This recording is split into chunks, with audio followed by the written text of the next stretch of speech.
진짜 가장 많이 사용하잖아요. 아, 그렇죠. 대중적인 가장 대중적이죠. 게 콘돔이죠. 네. 그런데 콘돔에 대한 사람들의 오해가 있어요. 콘돔을 사용하면 거의 100% 피임이 되는 줄 아세요?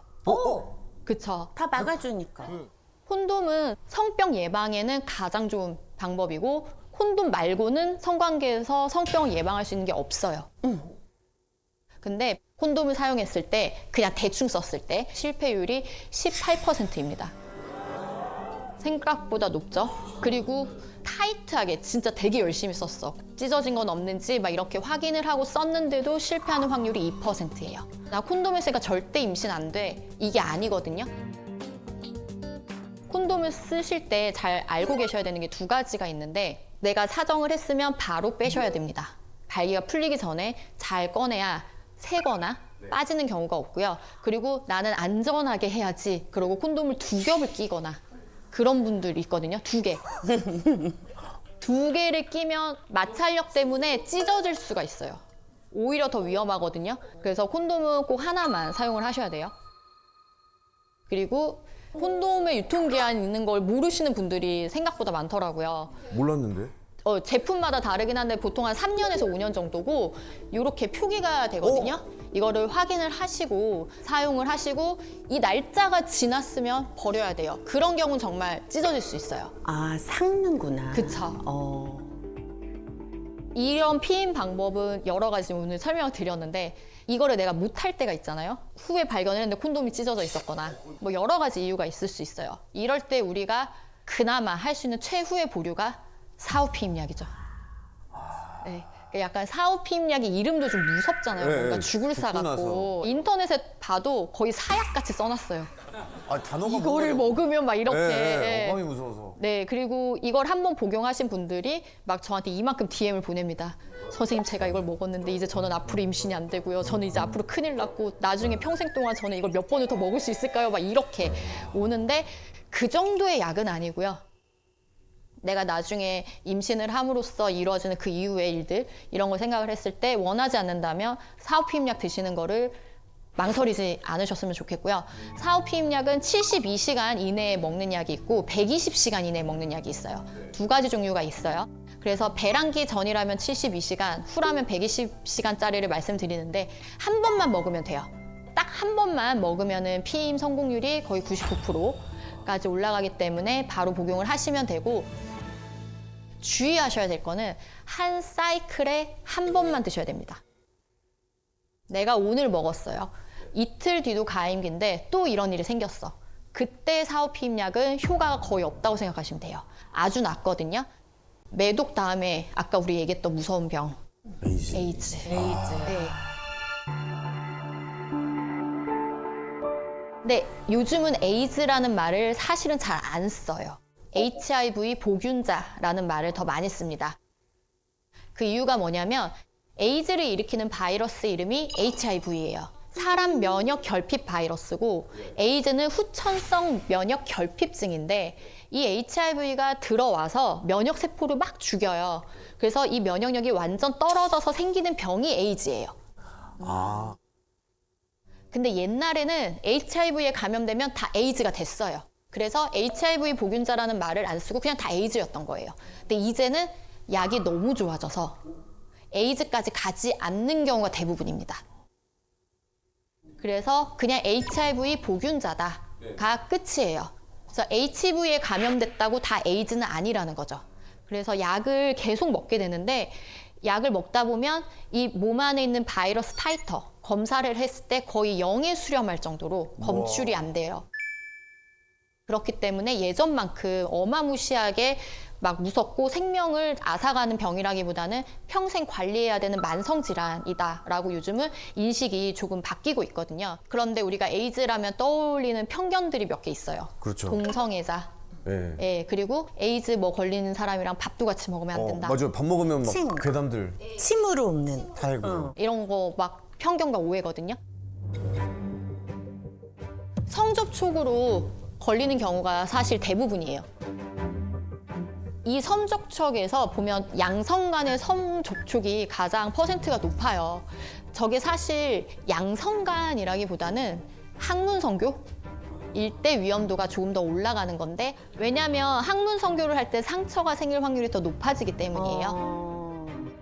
상처가 있으면 균이 잘 침투되겠죠. 네. 네, 그래서 항문 성교를 할 때 조금 더 전염률이 높아서 그런 동성애자들이 퍼뜨린다라는 오해가 생겼던 거고요.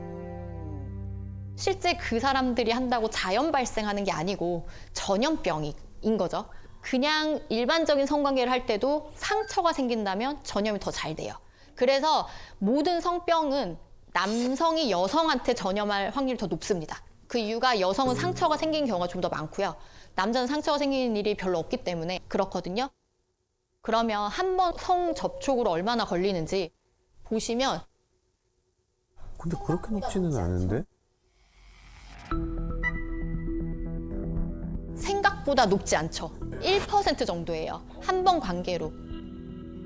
그래서 막 어마무시하게 떨지는 않아도 된다. 하지만 당연히 조심하셔야 되고요. 그리고 수혈이 가장 높아요. 그러니까 피가 섞이는 게 가장 확률이 높고요. 수직 감염도 좀 높죠. 임신부가 아기를 낳을 때 수직 감염이 22%, 23% 높은데 요즘은 약이 굉장히 잘 나왔다고 말씀드렸잖아요. 그 약을 잘 복용을 하는 경우에는 1% 미만으로 떨어져요. 물론 그럼에도 불구하고 제왕절개를 합니다. 그러면 아기는 괜찮아요. 아이한테 네. 균이 안 가요? 네. 그러면 저희가 타액으로 옮는다 봐. 이거는 사실 아니네요. 아닙니다. 성관계에도 1%인데. 그럼 관계를 할 때 네. 콘돔을 끼고 하면은 그런 어떤 그 전염 능력이 없는 건가요? 많이 떨어집니다. 확률이. 만약에 복균자인데 애인이 생겼어요. 애인은 비복균자예요. 근데 두 분이 연애를 할 때는 어떻게 해야 하느냐? 이분은 항바이러스제, HIV 치료제를 복용을 하시고 이 상대는 프랩이라는 약을 먹어요. 예방약이에요. HIV 예방약을 먹고 이렇게 두 분이 관계를 하면 전염률은 거의 0이다. 그러니까 죽는 병이라기보다는 평생 관리하는 병. 네, 이렇게 바뀌고 있습니다. 당연히 그래도 걸리면 안 되니까 항상, 항시 사람을 만날 때 조심하시고 파트너가 바뀔 때마다 검사를 꼭 하시는 걸 추천을 드립니다. 성기사마귀, 콘딜로마, 곤지름 들어보신 적 있으시죠? 아, 곤지름으로 들어본 적 있어요. 외음부에 이렇게 몽글몽글하게 뭐가 생겨요. 그러니까 사마귀 덩어리 같은 게 생기는 거거든요. 이런 질환이 생기는 바이러스를 HPV라고 하는데 이런 성기사마귀도 일으키지만 암 종류를 일으키는데 자궁경부암, 아, 그리고 남성의 성기암, 항문암, 두경부암, 드물게 여성의 질암 이런 암들을 일으킬 수 있어요. 그래서 자궁경부암 백신 주사라고는 많이 들어보셨을 거예요. 그게 바로 이 HPV를 예방하는 주사입니다.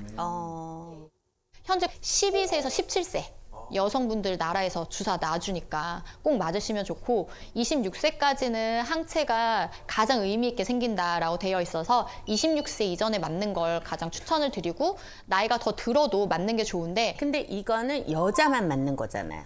맞아요. 나라에서 해주는 거는. 근데 남자분들은 돈 내고 맞으실 수 있습니다. 맞을 수 있어요? 네, 두경부암이나 성기암, 항문암 예방 효과가 있기 때문에 둘 다 맞는 게 낫지 않나? 둘 다 맞는 게 좋겠네. 네, 남자도 맞는 게 좋고 해외에서는 실제로 남성분들이 굉장히 많이 맞아요. 두경부암 때문에. 근데 이 HPV는 증상이 아무것도 없어요. 그냥 얘네가 일으키는 증상은 곤지름 아니면 암. 딱 이거. 그래서 내가 갖고 있는지는 검사를 하기 전에 모릅니다. 병이 걸리지 않으면.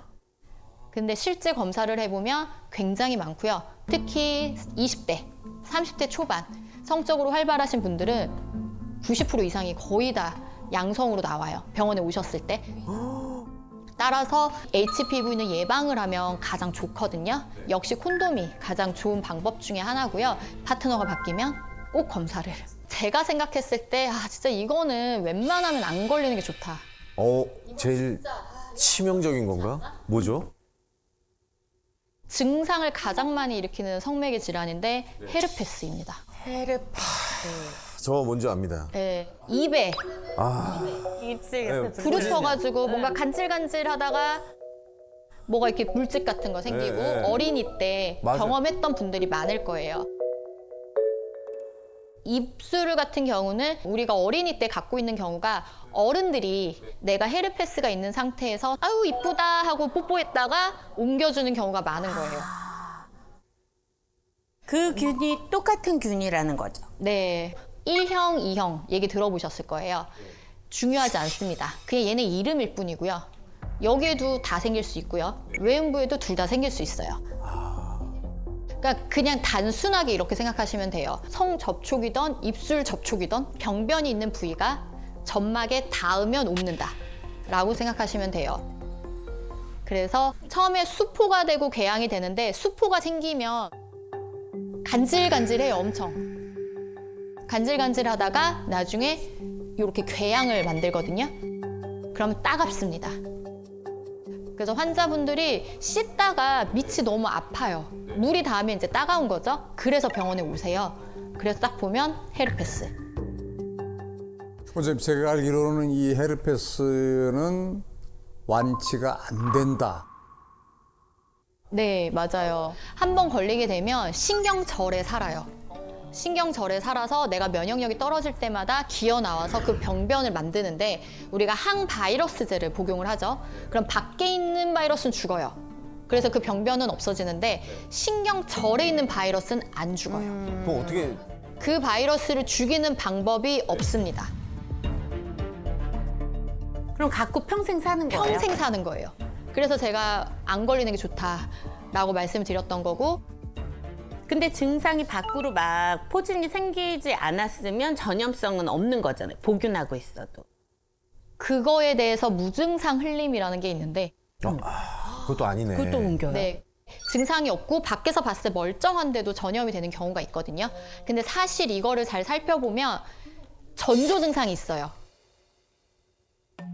처음에 수포가 되기 전에 바이러스들이 이제 여기 깔려 있잖아요. 근데 아직 수포는 안 생겨서 육아는 정상이에요. 하지만 이때 본인은 뭔가 그 부위가 뻐근하고 약간 근육통처럼 뭔가 거기 살이 아파요. 뭐 여기 팬티 라인 있는 이런 림프가 아프다던가 혹은 그쪽 다리가 저린 사람도 있고 사람마다 되게 달라요. 그래서 이런 전조 증상이 있을 때도 관계를 하지 않으시는 게 좋고 전조 증상이 있거나 수포 단계일 때 약을 먹으면 확 없어집니다. 아예 그럼 빨리 초기 진압이 중요하네. 네, 그러고 궤양이 됐을 때는 약을 아무리 먹어도 상처 자체가 피크를 찍고 회복하는 시간이 걸리기 때문에 그때 약이 별로 효과가 없어요. 그래서 자주 재발하는 분들은 그래서 아예 약을 드려요. 갖고 계세요. 그러고 전조 증상 있을 때 긴가민가 해도 그냥 드세요. 아니어도 상관없으니까 그냥 드세요. 그렇게 해서 말씀드려요. 이렇게 들으니까 선생님 그 미팅 때 하셨던 그 질문이 저 마지막 성병 검사는 언제 해보셨어요? 이제는 필수적으로 서로에게 해야 되는 새로운 문화로 좀 자리를 잡아야겠네. 그렇죠. 이게 계속 살펴볼 수가 없잖아요. 오히려 빨리 물어보는 게 더 좋네요. 그렇죠. 그 올마도 네가 말한 게 이거였구나. 아프네. 약간 이렇게. 그래서 제가 항상 환자분들한테도 말씀드리는 게 성관계를 하는 게 쾌락만 쫓지 말아라. 쾌락만 쫓았을 때 이런 병에 걸리면 너무 속상하고 억울하고 현타가 오고 그렇게 되는 네. 거죠. 그래서 내가 한 행위에 책임을 질 수 있는 마음가짐도 성관계에 되게 중요하다.